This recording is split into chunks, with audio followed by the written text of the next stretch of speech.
Angelina Julie ಹೆಸರು ನೀವು ಕೇಳಿರ್ಬೋದು, ಹಾಲಿವುಡ್ ಆ್ಯಕ್ಟ್ರೆಸ್. ಅವರ ತಾಯಿ ಬ್ರೆಸ್ಟ್ ಕ್ಯಾನ್ಸರಿಂದ ತೀರೋದ್ಲು.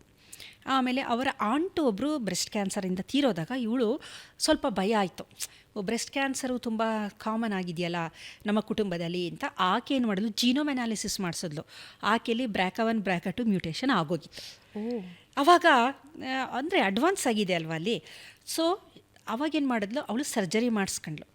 ಸರ್ಜರಿ ಮಾಡಿ ಅವಳು ರೀಕನ್ಸ್ಟ್ರಕ್ಷನ್ ಹೆಂಗಿದೆ, ಕಾಸ್ಮೆಟಿಕ್ ಸರ್ಜರಿ ಮಾಡಿಸಿ ಪುನಃ ಬ್ರೆಸ್ಟ್ ಇದನ್ನು, ಏಕೆಂದರೆ ಶಿ ಈಸ್ ಎನ್ ಆ್ಯಕ್ಟ್ರೆಸ್ ಆಗಿರೋದ್ರಿಂದ ಅದನ್ನು ಮಾಡ್ಕೊಂಡ್ಳು.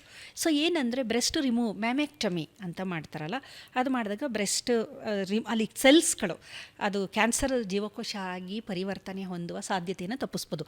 ಆದರೆ ಯೂಟ್ರೈನ್ದು ಇದೆಲ್ಲ ಹೆಂಗೆ ಅಂದರೆ BRCA1 BRCA2 HER2 ಇವೆಲ್ಲ ಬರೀ ಬ್ರೆಸ್ಟ್ ಅಲ್ಲ, ಯೂಟ್ರಸ್ಸು ಅದು ಇದು ಎಲ್ಲದಕ್ಕೂ ಕನೆಕ್ಷನ್ ಇರುತ್ತೆ. ಅದರಲ್ಲಿ ರೆಸೆಪ್ಟಾರ್ಸ್ಗಳಿರುತ್ತೆ ಅದ್ರ ಮೇಲೆ.